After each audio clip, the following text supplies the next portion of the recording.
है दुनिया उसी की, जमाना उसी का। क्या आपको मालूम है कि कश्मीर की कली के मोहम्मद रफ़ी के किस गाने के बाद संगीतकार ओपी नैयर ने अपनी जेब से 100 का नोट निकाल अपने साथी म्यूजिशियन को दिया था और चिल्लाए थे, हाफ विस्की? क्या बता नहीं सकते? अरे कुछ अंदाजा लगाइए। नहीं लगा सकते? कोई बात नहीं, हम आपको बताएंगे कौन था मोहम्मद रफ़ी का वो गाना। आप बस कीजिए थोड़ा इंतजार और देखते रहिए ब्लैक एंड वाइट।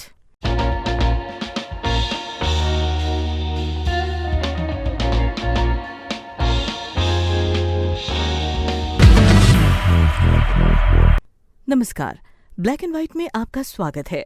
दोस्तों, इस एपिसोड में हम बात करेंगे संगीतकार ओपी नैयर की और सिंगिंग स्टार शम्मी कपूर की। चूंकि गायक मोहम्मद रफ़ी के बिना ओपी नैयर और शम्मी कपूर की बात बेमानी है, इसीलिए ओपी नैयर और शम्मी कपूर के साथ केंद्र में होंगे हिंदी सिनेमा के महान गायक मोहम्मद रफ़ी। सताएगा क्या गम उसे जिंदगी का। दोस्तों, ओपी नैयर और शम्मी कपूर की जोड़ी कोई आम जोड़ी नहीं थी। ये एक ऐसी जोड़ी थी जिसने एक दूसरे को पहचान दी, ऐसी पहचान जिसकी बदौलत दुनिया ने उन्हें जाना, पहचाना, उन्हें सराहा, उनके दीवाने बने। किताब मोहम्मद रफ़ी माय अब्बा में यास्मीन खालिद रफ़ी लिखती हैं, रफ़ी साहब की गायकी एक्टर्स में सबसे ज्यादा शम्मी कपूर में रिफ्लेक्ट हुई। ये कहना गलत नहीं होगा कि दोनों के जिस्म दो थे, लेकिन उनकी आत्मा एक थी। और दोस्तों, वो शख्स कौन था जिसने शम्मी कपूर को मस्त, रोमांटिक, एक जंगली अंदाज दिया था, मोहम्मद रफ़ी की कातिल आवाज दी थी? ये शख्स था संगीतकार ओमकार प्रसाद, यानी कि ओपी नैयर। छुपने वाले सामने आ, छुप छुप के मेरा जी न जला। सूरज से किरण, बादल से पवन, कब तलक छुपेगी ये तो बता। दोस्तों, शम्मी कपूर और ओपी नैयर की जोड़ी यूं ही नहीं बन गई थी। दोनों यूं ही एक दूसरे के करीब नहीं आ गए थे। इसकी एक वजह थी, और वजह ये थी कि शम्मी कपूर के करियर को गति ही मिली थी ओपी नैयर की फिल्म तुमसा नहीं देखा से, इस फिल्म के गानों से। इस फिल्म के पहले शम्मी कपूर ने कई फिल्में की थी, लेकिन सभी फ्लॉप रही। शम्मी कपूर ने अपनी शुरुआत की थी फिल्म जीवन ज्योति से 1953 में। फिर उन्होंने इसी साल रेल का डब्बा की लैला मजनू की, खोज की, ठोकर की, गुल सनोबार की, यानी 1953 में 6 फिल्म की। लेकिन दोस्तों, इनमें से कोई फिल्म नहीं चली। फिर आया साल 1954। 1954 भी शम्मी कपूर के लिए कुछ लेकर नहीं आया सिवाय फ्लॉप फिल्मों के। इस साल शम्मी कपूर की फिल्म आई शमा परवाना। इसके बाद आई महबूबा। आते जाते आंख बचाना, घड़ी घड़ी फिर दिल में आना, आए रे तेरा जवाब नहीं। दोस्तों, ये पहला मौका था जब शम्मी कपूर की फिल्म में संगीतकार ओपी नैयर ने संगीत दिया था। बल्कि ये कहना ज्यादा ठीक रहेगा कि ओपी नैयर ने भी संगीत दिया था, क्योंकि फिल्म महबूबा में ओपी नैयर के अलावा संगीतकार रोशन ने भी संगीत दिया था। इस फिल्म में 9 गाने थे। 4 गाने तैयार किए थे संगीतकार रोशन ने, 5 गाने शमशाद बेगम ने गाए थे, जिन्हें संगीतकार ओपी नैयर ने तैयार किया था। इन 5 गानों में 2 गानों में शमशाद बेगम के साथ थे मोहम्मद रफ़ी। दिल की धड़कन सुन तो बेवफा, हरदम तेरा नाम ले। दिल की धड़कन को समझा तो सबसे ज्यादा काम ले। दोस्तों, महबूबा के बाद ओपी नैयर और शम्मी कपूर साथ आए थे फिल्म मिस कोका कोला में। साल था 1955। इस फिल्म में शमशाद बेगम के साथ मोहम्मद रफ़ी का एक गाना है। दोस्तों, इस फिल्म में शम्मी कपूर के साथ थी गीता बाली। यहाँ ये बता देना ठीक रहेगा कि यही थी वो फिल्म जिसमें शम्मी कपूर और गीता बाली एक दूसरे के करीब आए, और ऐसे करीब आए कि दोनों ने तुरंत शादी कर ली। किताब O P Nayyar king of melody में राइटर लता जगतियानी ने इस बात का जिक्र किया है। कहा जाता है कि जब मिस कोका कोला बन रही थी तो उसी साल यानी कि 1954 में ही शम्मी कपूर और गीता बाली एक और फिल्म में काम कर रहे थे। ये फिल्म थी रंगीन रातें, जिसे बनाया था केदार शर्मा ने। रंगीन रातें रिलीज हुई थी 1956 में। फिल्म रंगीन रातें की शूटिंग हुई थी रानीखेत में। कहा जाता है कि गीता बाली शम्मी कपूर के प्यार में इतनी दीवानी थीं कि उन्होंने फिल्म रंगीन रातें में गांव के एक लड़के का बेहद छोटा सा रोल स्वीकार कर लिया था। वो इसलिए ताकि वो रानीखेत में शम्मी कपूर के नज़दीक रह सके। कहते हैं शम्मी कपूर 2 अप्रैल 1955 को रानीखेत गए थे, 21 अप्रैल को रानीखेत से लौटे थे और महज 3 महीने बाद 24 अगस्त को शम्मी कपूर ने गीता बाली से शादी कर ली थी। दोस्तों, इसके बाद शम्मी कपूर और ओपी नैयर फिर साथ आए थे 1956 में। फिल्म थी हम सब चोर हैं। इस फिल्म में शम्मी कपूर के साथ थी नलिनी जयवंत। इस फिल्म में मोहम्मद रफ़ी ने कई गाने गाए थे। तेरे आगे बोलना दुश्वार हो गया, हाय मुझे पे पे पे पे प्यार हो गया। दोस्तों, शम्मी कपूर एक के बाद एक फिल्में तो करते जा रहे थे, लेकिन किस्मत अब भी उनसे रूठी थी। उन्हें अब भी इंतजार था अपनी पहली हिट का। फिर आया साल 1957 और फिल्मिस्तान की फिल्म आई तुमसा नहीं देखा। शशिधर मुखर्जी की इस फिल्म ने शम्मी कपूर की वर्षों की मुराद पूरी कर दी। इस फिल्म में ओपी नैयर ने ऐसा संगीत दिया कि इसके सभी गाने हिट हो गए। शम्मी कपूर हिट हो गए।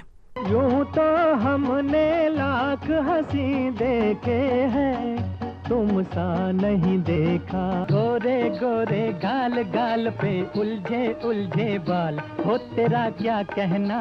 बन के न चलिए तन के न चलिए, कहते हैं तुमसे हाँ, तुम भी जलोगे हाथ मलोगे रूठ के हमसे हाँ। शम्मी कपूर ने एक इंटरव्यू में कहा था, फिल्म तुमसा नहीं देखा में ओपी नैयर ने जो म्यूजिक दिया, उससे मेरे अंदर जो दरवाजे थे वो खुल गए। अंदर जो एक्सप्रेशंस थी जो तब मैंने किए हुए थे थिएटर के ज़माने में, वो सब बाहर आ गए और मैंने नाचना शुरू कर दिया, गाना शुरू कर दिया, सब कुछ शुरू कर दिया और आखिर मैं पॉपुलर हो गया। नैयर साहब को मैं कभी नहीं भूल सकता। देखो कसम से कहते हैं तुमसे हाँ, तुम भी चलोगे हाथ मलोगे रूठ के हमसे हाँ। दोस्तों, किस्मत ने अब शम्मी कपूर का दामन थाम लिया था। तुमसा नहीं देखा हिट हो गई थी। तुमसा नहीं देखा ही थी वो फिल्म जिसमें शम्मी कपूर और मोहम्मद रफ़ी एक दूसरे के करीब आए थे। मोहम्मद रफ़ी ने इस फिल्म में और इसके बाद भी जब भी शम्मी कपूर के लिए गाया, उनके हर गाने को बेहद खास मानकर गाया, उन्हें स्पेशल ट्रीटमेंट दिया। शम्मी कपूर ने राउफ अहमद की किताब Shammi Kapoor the game changer में कहा है कि मोहम्मद रफ़ी ने शम्मी कपूर के हर गाने में कुछ एक्स्ट्रा दिया, कुछ अतिरिक्त दिया, ऐसा कुछ जो कैमरे के सामने मोहम्मद रफ़ी की आवाज़ से शम्मी को अलग करना असंभव था। दोस्तों, तुमसा नहीं देखा के बाद शम्मी कपूर स्टार बन गए थे। इसके बाद ओपी नैयर और शम्मी कपूर की फिल्म आई मुजरिम 1958 में। इस फिल्म में शम्मी कपूर के साथ लीड रोल में थी शुभा खोटे, साथ में थी रागिनी पद्मनी। मोहम्मद रफ़ी ने इस फिल्म में भी शम्मी कपूर के लिए कई खूबसूरत गाने गाए। दोस्तों, मुजरिम के बाद शम्मी कपूर और ओपी नैयर की फिल्म आई बसंत 1960 में। इस फिल्म में शम्मी कपूर के साथ थी नूतन। दोस्तों, ये वो दौर था जब संगीतकार ओपी नैयर और आशा भोसले एक दूसरे के बेहद करीब आ गए थे।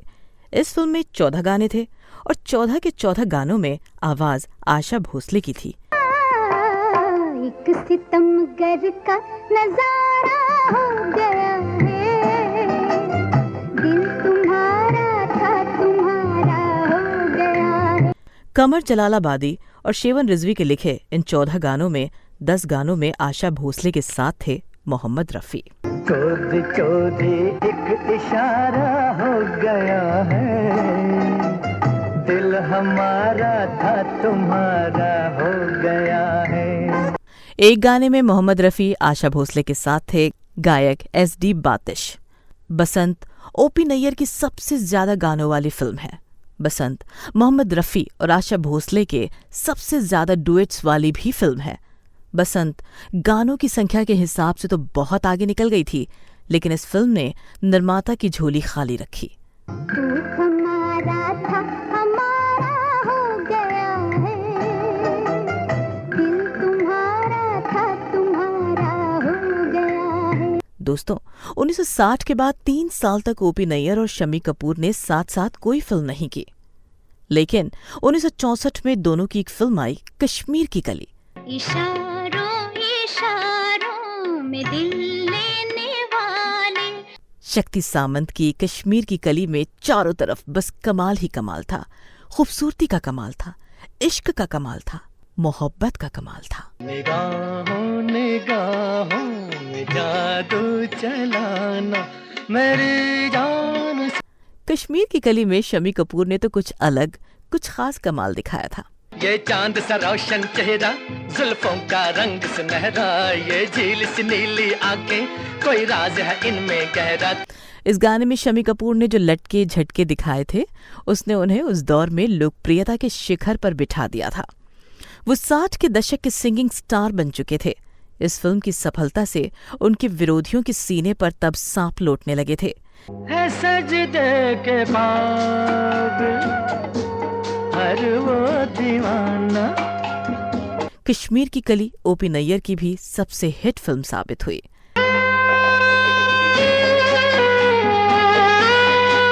कहते हैं इस गाने की रिकॉर्डिंग के बाद वो अपने साथी म्यूजिशियन और सैक्साफोन वादक मनोहारी सिंह से इतने खुश हुए कि उन्होंने जेब से 100 रुपए का नोट निकाला और चिल्लाए थे, हाफ विस्की।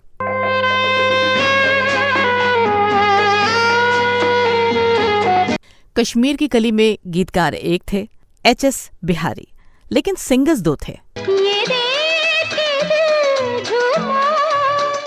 इस गाने में आशा भोसले का साथ दिया है मोहम्मद रफी ने। ऐसी तो मेरी तकदीर न थी। मोहम्मद रफी ने हमेशा की तरह एक बार फिर साबित कर दिया कि उनकी रेंज में वो सब कुछ है जो लोगों को दीवाना बना दे।